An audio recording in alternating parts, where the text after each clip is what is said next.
Elias and I had been resentful lovers for 5 years. He married me because he couldn't disobey the elders. Then he spent the marriage retaliating, racing cars, chasing women, making tabloid headlines, turning me into a running joke in the industry. At the family banquet, he brought along another sweet, pretty starlet, same as always, waiting to see me lose it, break down, scream. But I didn't. This time, I didn't go crazy. I even complimented his taste. Chapter 1. When I entered the Lin family estate, Elias Lin was standing with his back to the door, posture rigid. In front of him, old Master Lin slammed his cane on the floor with force. "You bastard! A family dinner, and you bring that thing from outside. Have you even thought about Evelyn?"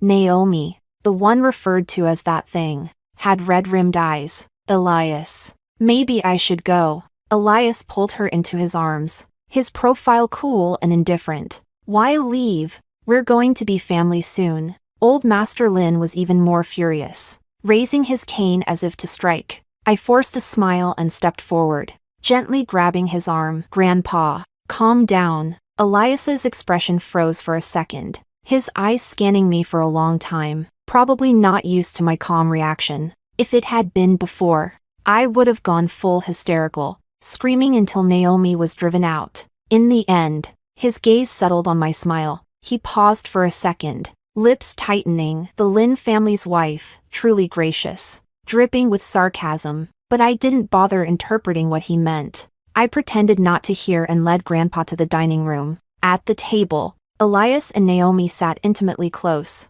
completely ignoring Grandpa's sullen face. Whatever dish I reached for, Elias would get to it first, only to place it on Naomi's plate. Clack! My chopsticks hit the table heavily. Elias acted like nothing happened, continuing on. Before Grandpa could blow up, I quickly stood. "Grandpa, I think Grandma just woke up. She's probably waiting in the backyard." After seeing Grandpa off, I returned to the table. The guests were still present. As the eldest grandson's wife, I couldn't lose my composure. Elias tilted his head slightly, shooting me a glance, fiddling with his lighter in silence. The tension around him eased a little. I said nothing either. Naomi batted her lashes at him, timidly asking, "Do you think she minds me being here?" "Don't worry about her," he replied without even looking up. I clenched my fists and glanced at Naomi. "She's prettier than the last one." Elias looked over my face and replied flatly, "Yeah, better looking than Evelyn." Naomi giggled, hiding her pride behind her hand. "Sis Evelyn is known as the great beauty of a city. I'm nowhere near that." Elias said nothing, just lit a cigarette. The smoke stung my nose. I took a bite of food to suppress the discomfort in my throat. At that moment, Naomi pouted and said playfully, "Oops, I left my bra at the hotel." Elias chuckled. "Silly girl." The food turned bitter in my throat. I suddenly felt nauseous and bolted to the bathroom. I stared blankly into the mirror. The reflection was once full of color, now pale and drained. No wonder I couldn't compare to fresh-faced starlets anymore. As I dazed out, my phone rang. It was my best friend, Selena, the most renowned surgeon in a city. "Evelyn,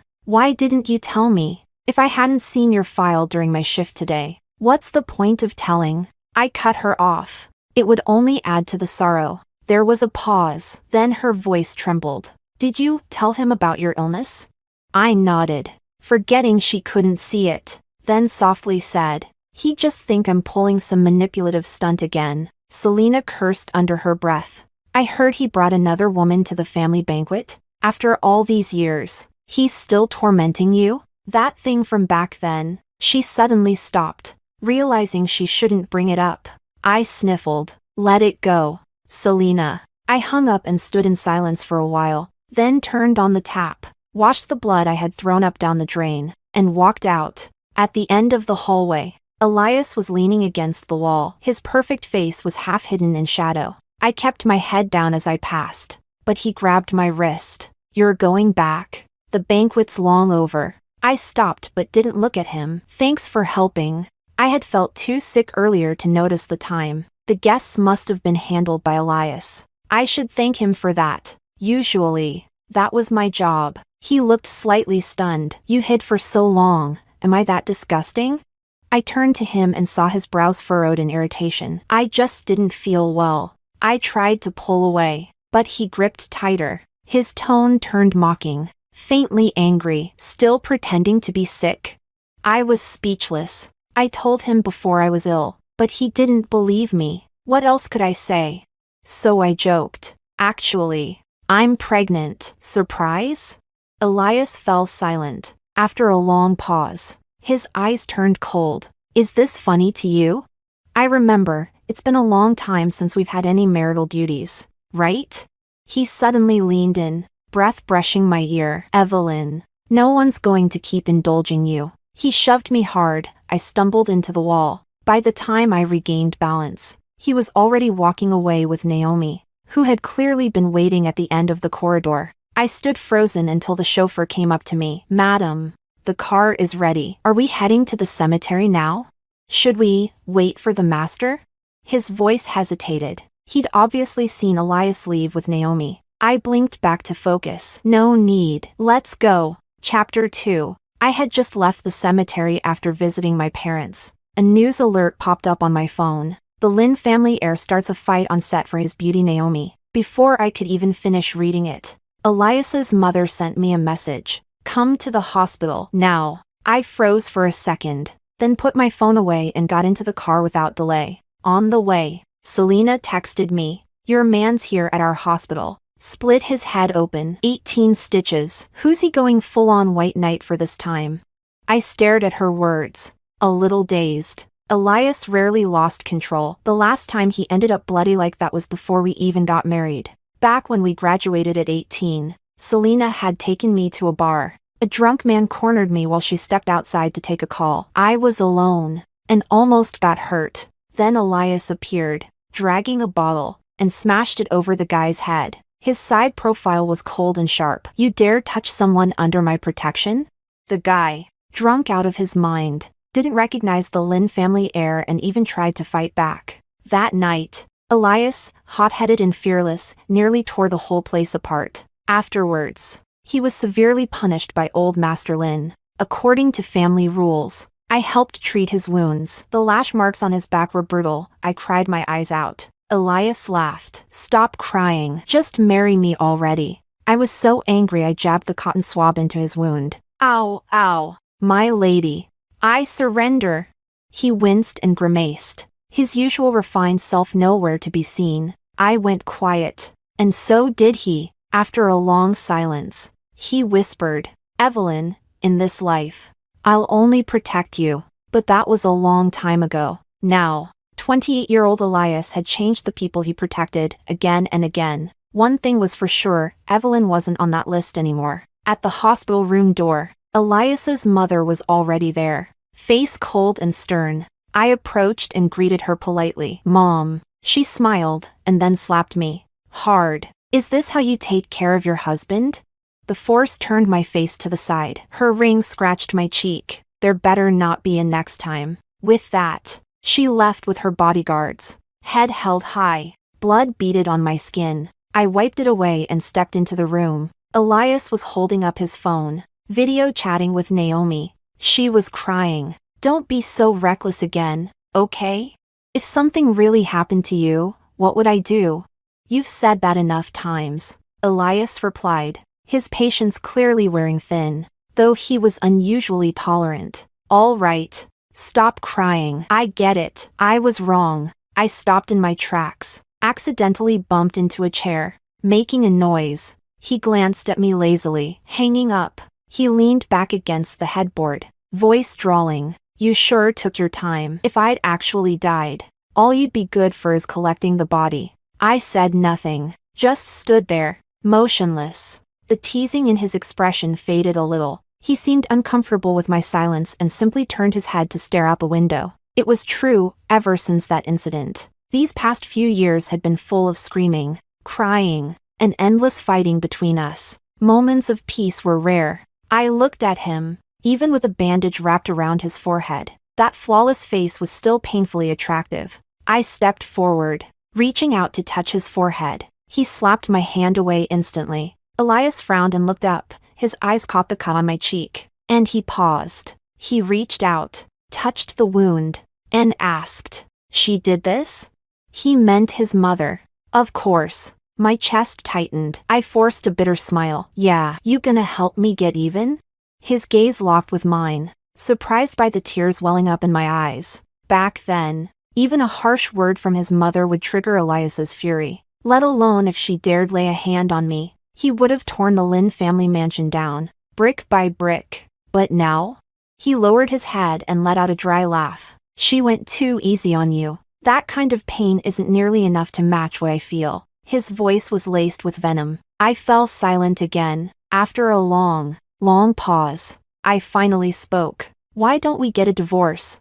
Chapter 3. After Elias was discharged from the hospital, he never came home again, not even to the Lin family estate. "Evelyn, how long are you and Elias going to keep this up?" "Fix it immediately," his mother called, clearly issuing a warning. I was looking at the news when she did. The top story was still looping a video of Elias and Naomi, with the backing of the Lin family heir. Naomi's rise to stardom had been meteoric. Just a few days ago, she won the Best Actress award. The news reported that Elias had flown to Switzerland with Naomi to watch the snowfall. The internet was ablaze. The Lin heir spoils Naomi to no end. Rumor has it the Lin couple have long been on bad terms. Why haven't they divorced yet? Exactly. She's been clinging to Elias because of a childhood engagement. Please let him go already. Let him marry our Naomi. All that way, just to make a beauty smile. Turns out, he had already left the country. And now, his mother was asking me to handle the situation. I lowered my eyes. What was I supposed to do? Chase him down overseas? Besides, that day at the hospital, he hadn't taken my suggestion seriously either. When I said it, Elias froze. He stared at me for a long time. "Evelyn, no one is colder than you." Maybe out of anger, the gauze on his forehead burst open, soaked with blood. I opened my mouth to say something, but felt that saying more would only make things worse. I thought suggesting divorce would have set him free. "I'll call the doctor." He said nothing. The room fell dead silent. Then Naomi called, saying she was in danger. Elias got up and rushed out the door without hesitation. Thinking back on that, I stepped onto the balcony, a bitter taste in my mouth. I can't do this anymore. After all these years, I was tired too. I didn't want to play this game any longer. Besides, when was the last time Elias even listened to me? I couldn't control him anymore. "You can't do it?" His mother sounded stunned, almost disbelieving. After a long pause, her voice came again, trembling slightly. "I already lost Luna, and now you want me to lose my only son too?" I said nothing. She became emotional. "Evelyn, hasn't our family treated you well enough? It's been 5 years of marriage. Have you ever really cared about Elias? If you had, would he have spent all his time out partying with other women? You're really heartless." I bit my lip and let her curse me out, lowered my eyes and leaned against the railing, staring at the ground. 34 floors up, it was high. The people below looked tiny, just like my world. Ever since that day, trapped in one corner, no way out, no way to run. Chapter 4. Luna was Elias's younger sister, the Lin family's precious jewel. She was 6 years younger than me. After my parents passed, I moved into the Lin estate, so I had practically watched Luna grow up. She was raised with love, bright, lively, and pure. Every nice word in the book could be used to describe her. Back then, Elias wasn't so composed. He loved to argue with me. Luna would squeeze between us and gang up on him. Then she'd tease him with a smirk. "Brother, if not for the engagement, someone as mean as you would never get Evelyn. WH, who likes her anyway? Luna, you're so annoying." That one line made both 18-year-old Elias and me blush furiously. All those happy memories ended during one trip. A group of young people gathered together, clinking glasses. Loud music, it should have been carefree. But I had bad cramps from my period, so I didn't join. Half asleep in bed, Luna barged into my room. Seeing me awake, she giggled. "Evelyn." My brother and the others went to light fireworks by the river. I snuck away to rest a bit. Finally, a breather. She climbed into bed and lay beside me, chattered on and on. I drifted off again as the meds kicked in. When I woke up from the choking smoke, the fire was already all around us. I scrambled to wake Luna, tried several times, but we couldn't get out. Luna was frail and almost unconscious. In desperation, I heard Elias's voice. I summoned all my strength and shouted his name. He must have heard me. His footsteps pounded closer. I dragged Luna with me, shielding her from the flames, crawling toward the door. Luna, wake up. Your brother's here. The fire surged. A beam fell. We barely dodged it. I threw myself over Luna to protect her. Then, as if she sensed it, Luna suddenly woke up and shoved me away with all her strength. In that moment, the flames split us. I was near the door. She was trapped in the inferno, eyes red. I charged forward. Don't come closer.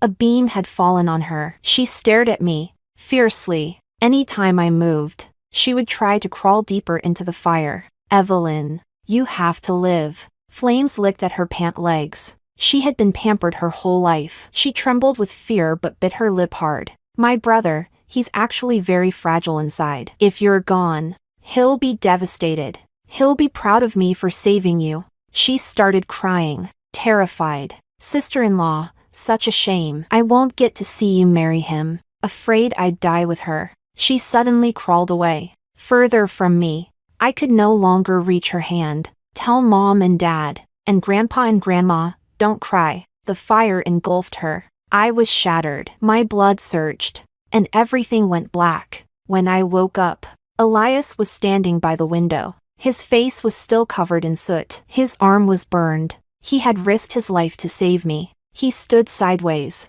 eyes red to the point of bleeding, choking back his grief. Why didn't you protect her?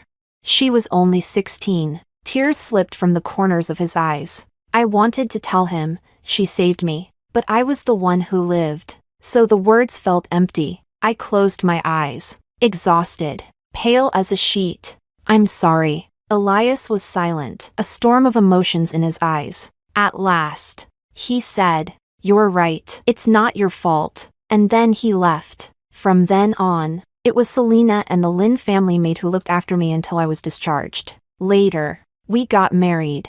That night, he didn't come into the room, just stood at the door. You've been waiting for this moment for a long time, haven't you? He smoked the whole night on the balcony. I didn't sleep either. From that night on, he started racing cars, chasing women, appearing on every tabloid headline. Luna, do you see?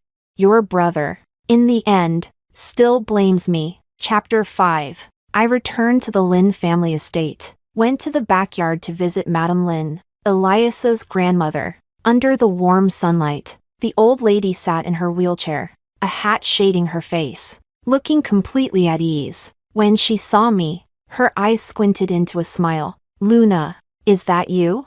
Just like always, I gave her a big, cheerful smile. Yes, Grandma, I'm here. After Luna's accident, Grandma Lin took a huge blow. Now her memory was failing. Sometimes when she saw me, she'd mistake me for Luna. I sat with her and chatted for a while. She looked tired, so I called the housekeeper to take her back to rest. Unexpectedly, she suddenly grabbed my hand. Evelyn, why haven't you and Elias had a child yet?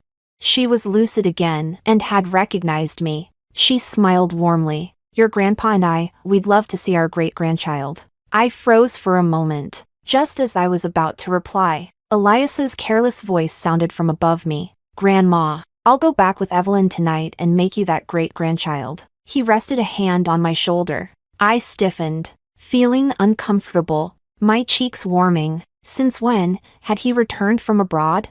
Grandma laughed even harder. You rascal, don't scare our sweet Evelyn like that. What's so improper about continuing the Lin family line? Isn't that exactly what you want, Grandma? Elias laughed along, and for a moment, he was like his old self, uninhibited and unruly. Grandma chuckled and suddenly reached out, pulling our hands together and overlapping them. You two clearly like each other. She paused, then added, just too damn stubborn. Her words stunned us both. We exchanged a glance, then looked away immediately. I noticed the tips of his ears had turned red. Grandma didn't bother with us anymore. She shook her head and let the housekeeper wheel her away. The vast courtyard fell into silence. Just the two of us left. A breeze swept through, scattering apricot blossoms. I could feel his gaze above me, persistent, heavy. His hand still rested on my shoulder. After a moment, I tried to move. He gripped tighter, fingers brushing my skin. I felt the distinct ridges of his bones, and he seemed startled. "Why have you gotten so thin?" I pulled away anyway and said casually, "It's cold lately. I haven't been eating much." Elias raised a brow, clearly skeptical, and his words came out sharp. "You're not Naomi. Only actresses have to keep their weight in check. Who are you staying slim for?" I pursed my lips, not wanting to respond, and shot back, "Are you that bored?" He narrowed his eyes and held my gaze. After a while, he smirked. "Yeah, bored out of my mind." I looked up, a little surprised. He'd been smiling a lot today. Noticing my expression, he gave a soft chuckle. Then without warning, he dragged me out of the courtyard, stuffed me into the car, and buckled my seatbelt. I hadn't even settled into the seat yet. The car shot forward. When we arrived, I looked around. It was that old restaurant, the one we used to go to often. Inside the familiar private room, the food was already laid out. He started piling food onto my plate until it was a small mountain, then slid it toward me. Noticing my confusion, he said, "Eat more, gain some weight." He curled his lips. "Otherwise, how will that little body of yours have the strength to make a baby?" As expected, not a single sentence from his mouth was decent. I gave him an annoyed glare, but still picked up my chopsticks and began eating. It had been a long time since we had this kind of calm moment. I didn't want to ruin it, but unfortunately, my appetite wasn't good. After just a few bites, I set my chopsticks down. Elias frowned. "That's it? I can't eat anymore." I shook my head. He scrutinized me. "Your complexion doesn't look great." Then he leaned in closer. I turned away. "I told you already." Before I could finish, he laughed. "You're not seriously going to tell me you're sick again, are you?" He suddenly leaned back, stretching his long legs across a stool. "You say it so well, I almost believed you this time." That casual, dismissive tone stabbed at me. "Yeah, just messing with you." My eyes welled up, but Elias said nothing. For once, he didn't snap back. In the silence, Luna's voice echoed in my mind. "If my brother didn't have you, he'd be so sad." I glanced at the man across from me. His expression was unreadable, shrouded in shadow. After a moment's hesitation, I decided, maybe we should talk. Really talk. Actually, a phone rang, cutting me off. Elias glanced at me, then answered it. "What is it?" "Elias, weren't you going to have dinner with me? I'm already at the restaurant. Why aren't you here yet?" Naomi's whiny voice reached my ears. I gave a bitter smile. Of course, this dinner was stolen time. Elias tapped the back of his phone with his fingers, lost in thought. My stomach churned. I reflexively pressed a hand to it. Why the rush? Just wait. Even when doting on Naomi, he still sounded detached and cavalier. Naomi clearly didn't expect that reply. On the other end, she started to throw a fit. Elias wasn't irritated. After a long pause, he muttered, "Such a firecracker." I looked up and caught his startled expression before quickly looking away. My cheeks flushed in embarrassment. For a second, I had thought he was mocking me. Back then, I was spoiled, always throwing tantrums. Elias used to tease me, calling me a walking time bomb, which only made me angrier. I'd ignore him for days. In the end, he always came crawling back. I almost laughed at the memory, hoping to defuse the awkwardness.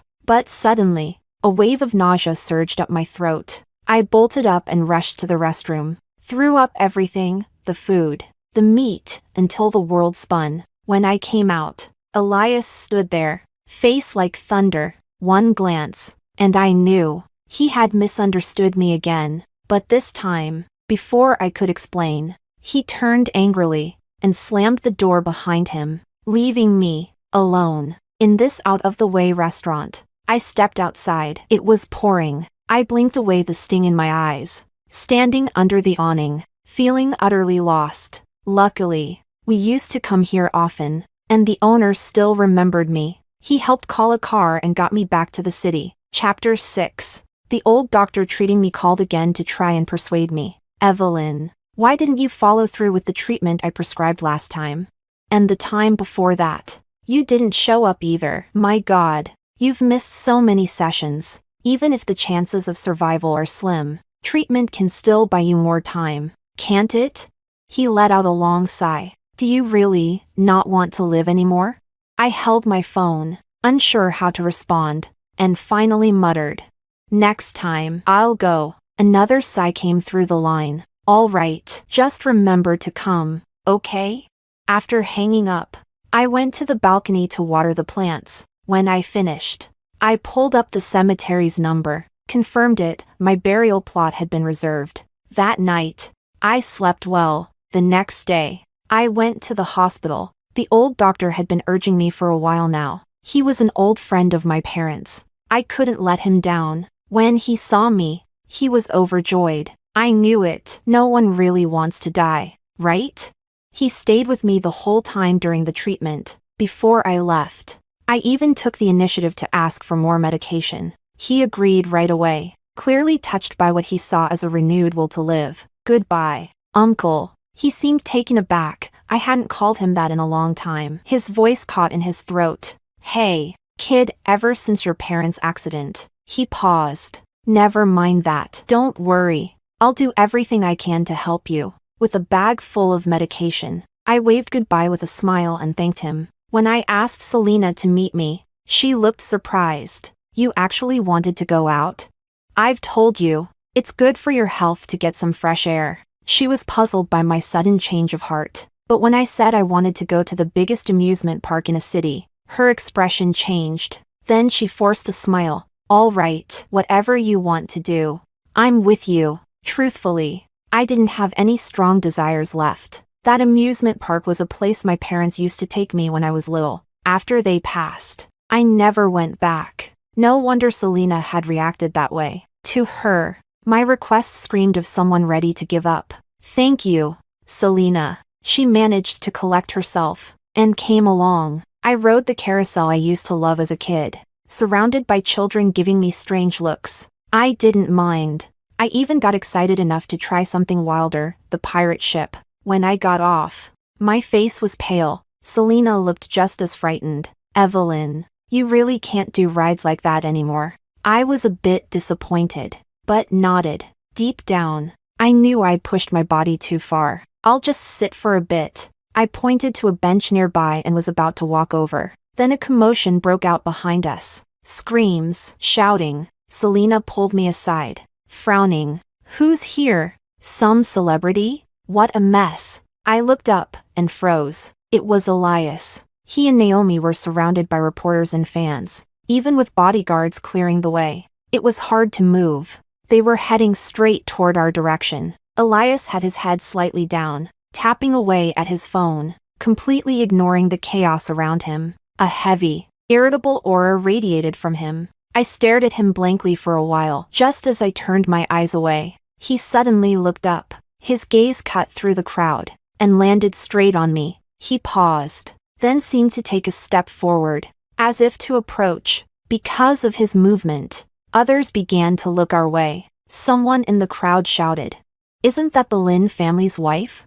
"What wife? She's just a pitiful woman no one loves. Naomi is the real Lin family wife." "Exactly. Look how pathetic she is." Elias came here with Naomi for filming and wouldn't even accompany her. Please, just let Elias go. Divorce already. Free him and yourself. Suddenly, a crumpled tissue hit me. Then came several wrappers and bits of trash thrown my way. I was stunned. Elias froze too. His gaze turned instantly violent.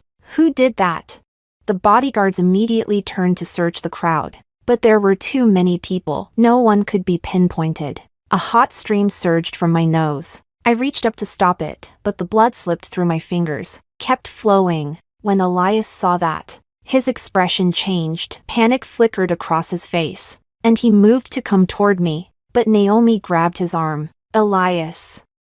I think I twisted my ankle. It really hurts. In that instant he turned back. I grabbed Selena's hand and ran. Chapter 7. On a business trip. I'll pick you up tomorrow for dinner at the estate. When I received Elias's message, I was a bit shocked. It almost felt like he was checking in with me. I stared at the message once, twice, over and over again. The thoughts spiraled in my head. But in the end, I didn't reply. What was I supposed to say? Ask him why he felt the need to tell me? What would be the point? I put my backpack down and reached for the old photo on the TV cabinet. In it, I was 8, standing between a young mom and dad. The glass was layered with dust, making it look grimy and dull. I looked around the living room. It, too, was coated in gray. It made sense. I hadn't been back in a long time. This place held my entire childhood, and every memory I had of my parents. I hugged the photo frame, sinking down to the corner of the wall. For a moment, it felt like I saw Luna, wearing her school uniform, her ponytail bouncing. 16-year-old Luna had been so full of life, but now, she was puffing her cheeks, looking upset. Sister-in-law, how could you leave my brother like that? Are you even listening to me? I was afraid to startle her, so I whispered, I'm listening. Then go find my brother already. He's really sad without you. Luna pleaded, almost shaking with urgency. I stared, then slowly pulled out my phone, opened my chat with Elias. Luna, what should I say to him? She clutched her head, frustrated. Anything, sister-in-law. You could say anything, and he'd be happy. Really?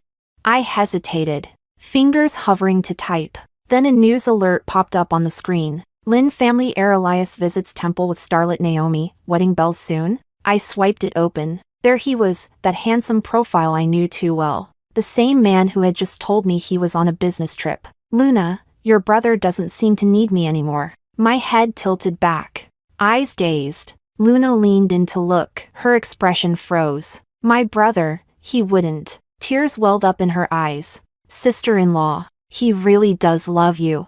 His study's full of your paintings and crafts. He always said, since he was little, that he'd only marry you. Don't you remember? I opened my mouth, and after a while, whispered, I remember. Luna wiped her face, finally smiling through her tears. See? Then go find him. You two are supposed to grow old together. But, I turned to the empty room, unsure. I think I want to go home. My mom and dad, they were waiting for me ahead. I'm leaving now. Luna. My mother was holding out her arms. My father stood beside her, smiling gently. I took a step. It had been so long since I'd last been held by them. Their figures began to fade. I was scared they'd disappear again, so I buried my head and ran, faster and faster. Behind me, Luna was crying, sobbing so hard her voice broke. But I didn't stop. Don't cry, Luna. I'm really going home. Chapter 8. Elias's perspective. At the banquet, people kept raising their glasses to me. It was getting on my nerves. So I stepped out onto the terrace. I couldn't help but wonder what Evelyn was doing. This morning, without really thinking, I had sent her a message, but she never replied. Even during business meetings, I kept checking my phone, thinking about it now. I pulled out my phone and checked again. Yeah, still no reply. She must really be mad this time. Over the years, since Luna's death, we've both changed so much. She's become quieter, and I've been carrying guilt I don't know how to let go of. I have no idea how to face her anymore. Before I left yesterday, I went to visit Grandma, usually a bit muddled. The old lady was surprisingly lucid. She held my hand, spoke slowly and clearly. You and Evelyn, stop hurting each other. Will you? Grandma really hurts for you too. You were so good together once. How did it get to this point? If Luna saw it, she wouldn't be at peace. You know she adored Evelyn as her sister-in-law. Her words stunned me. They say the bystander sees things more clearly. Turns out, all these years, we've been mutually tormenting each other. The whole flight, my mind was a mess. That's why I ended up messaging her. When I landed and saw the city from above, I suddenly remembered. Evelyn had always talked about wanting to visit the famous temple here, to pray for peace and blessings. So I went. My assistant looked shocked. Mr. Lin, you've got a meeting with the South District project lead. Did you forget? Push it back 3 hours. He had no choice. Yes. Mr. Lin, I don't know why. I just had this sudden urge to go get her that amulet. Something to bring back, to make her smile. Back in the private room, I sat quietly in the corner, wondering if I should call her. Someone suddenly sat down beside me. I turned. It was Naomi. She leaned in close, eyes red. Elias, why have you been ignoring me? I came all this way to see you. I pushed her hand away. My voice was cold. Remember your place. She immediately started crying. Elias, do you really feel nothing for me? I never did. Naomi was the daughter of a longtime business associate. That's all she ever was. When Evelyn kept brushing off everything I did to provoke her, I acted like a child. So I asked Naomi to play a role. Pretend. Get under her skin. It worked. But after what Grandma said, I'd made up my mind to stop being so petty. Tonight, Naomi had come along with her father. I already warned you, stop following me. I have a wife. She tried to say something else, but I waved at my assistant to remove her. I got up and headed for my room, ready to contact Evelyn. Yeah, I'll listen to Grandma for once. I'll be the one to reach out, make things right. Even though she talked about divorce the other day, it pissed me off. But I said some harsh things too, walked away and left her behind. So we're even. I pulled out my phone and brought up her number. Suddenly, my phone rang. Chapter 9. Elias's Perspective. I answered the call, surprised that this person would contact me. As Evelyn's best friend, she had always treated me with open hostility over the years. What is it? There was no response from the other end. I asked again. Selena, say something. Still silence. A wave of irritation rose in my chest. Maybe she wanted to curse me out, but didn't know where to start. She'd already used up every insult she could throw at me. Every time I upset Evelyn, Selena would call just to yell at me. This time, I figured it was the same. I was about to hang up, but suddenly, she spoke. Her voice was low, heavy. Evelyn's dead. I froze for a moment, then laughed. Is she throwing a tantrum again?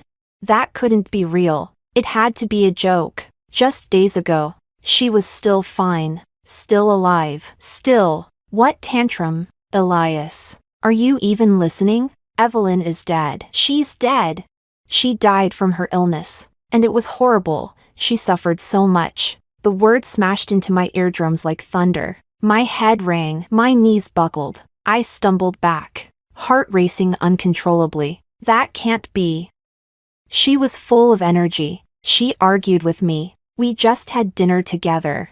I didn't even know what I was saying anymore. It was all a mess. Selena's angry voice cut through my daze. You were too busy with that fake actress to know anything. Evelyn was seriously ill. Every night, she couldn't sleep from the pain. She was dying. Elias, you didn't know a damn thing. She told you, and you didn't believe her.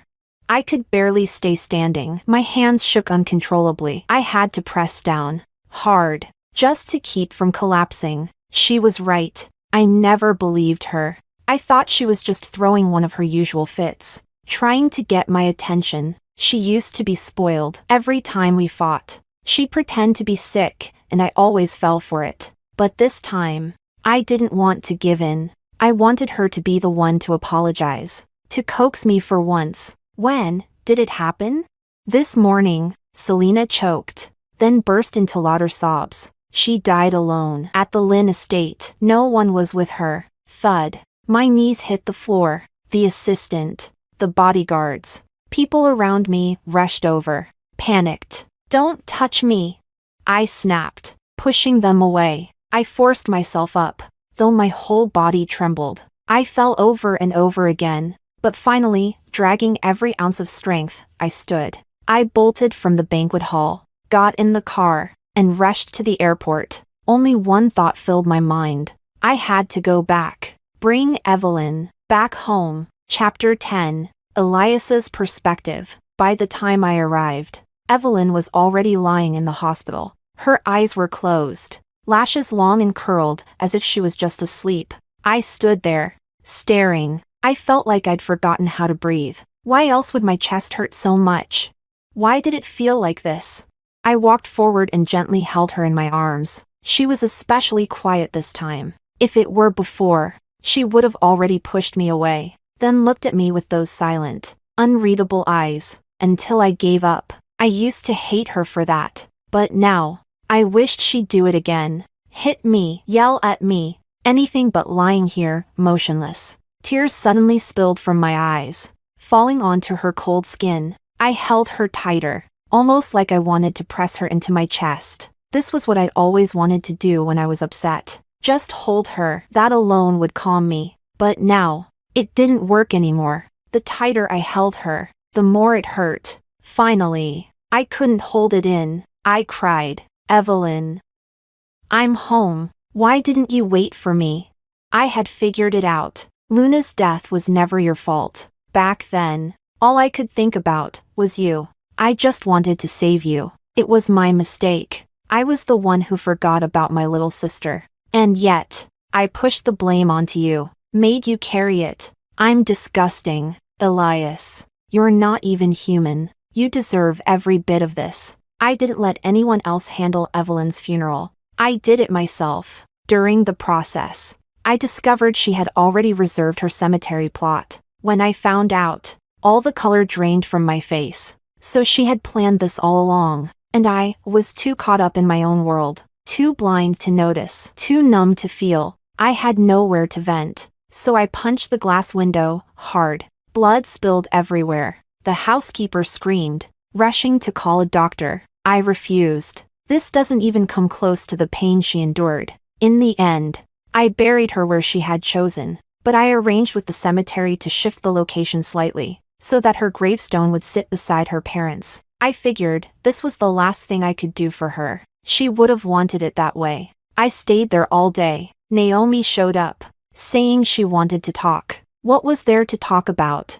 From the beginning, there had never been anything between us that betrayed Evelyn. I had the butler drive her away. But the next day, the entire internet was buzzing about Naomi and me, saying we were about to get married. The secretary forwarded the headlines just as I was scrolling through the comments. Rumor has it Elias's wife just passed away. He'll likely marry rising star Naomi soon. A happy ending for true love. People said his ex-wife was just occupying space. Look at how Elias adores Naomi. He's even that stoic guy who took her to an amusement park. Cute, right? My eyes froze on the screen. I remembered that day, at the amusement park. I'd gotten a call from the butler. He told me Evelyn had gone to that amusement park, the one both our families used to visit when we were kids. I felt a pang of something, I don't know what. Cancelled a deal worth hundreds of millions, and drove over. Just wanted to see why she had gone. At the entrance, I ran into Naomi. She said she was delivering urgent documents on her father's behalf. I took them, tried to send her away, but a horde of media showed up. Everything spiraled out of control. And then, Evelyn walked right into that scene. I panicked, worried she'd think I was secretly following her. So I played it cool, pretended not to care. If only I had known how much she was suffering that day, I never would have walked away. Snapping back to the present, I was overwhelmed with rage. It didn't take long to uncover the truth. It was Naomi's doing. Within days, she was blacklisted. No one shames my wife. Chapter 11. I returned to the old estate. Grandma was in the courtyard, just like always, basking in the sun. The moment she saw me, her eyes crinkled into a smile. "So, did you listen to your old grandma and bring Evelyn back home?" My fingers trembled slightly. I didn't answer. She thought I was just being shy and laughed even harder. "Oh my, cat got your tongue? You used to love teasing back. What's the matter now?" Grandpa had heard the voices and slowly walked over from a short distance. He shook his head. "Old woman, Evelyn.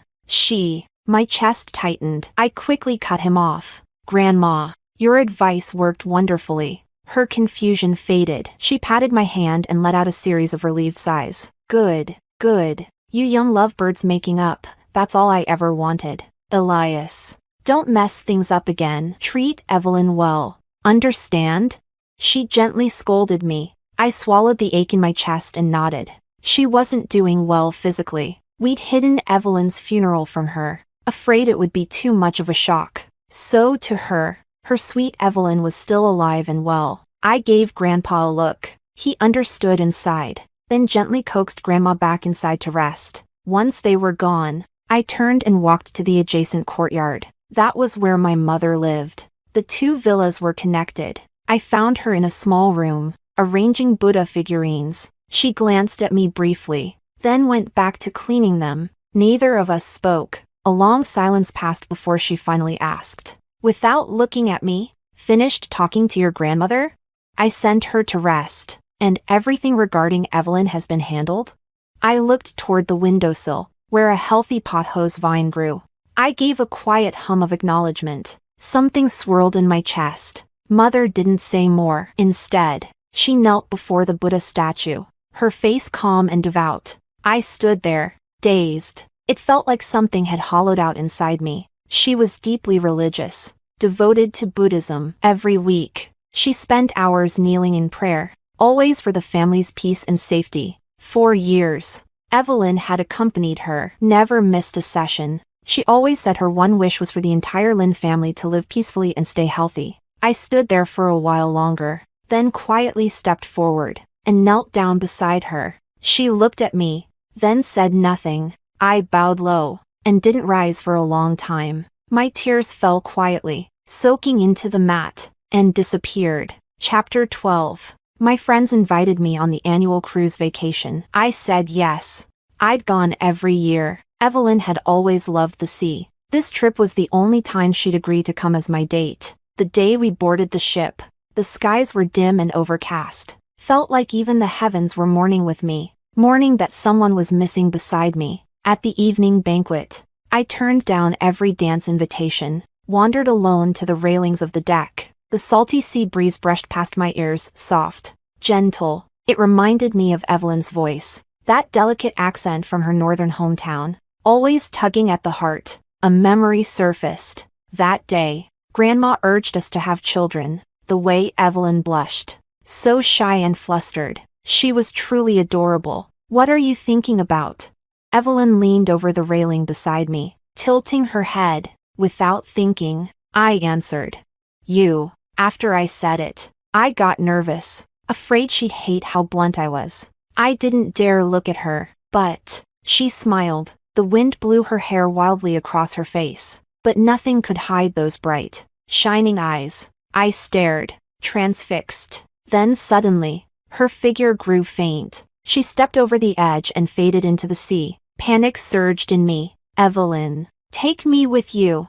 I reached out to grab her, but my body lost control. I fell over the rail and plunged into the ocean. As I sank, I felt something lift, like all the darkness in me had scattered. She loved the sea, so I would follow the tide, forever. Chapter 13. The next day, the television at the Lin family estate played the same news on repeat. Heir to the Lin family, Elias Lin, fell overboard last night on the Victoria cruise ship. His body has not been recovered.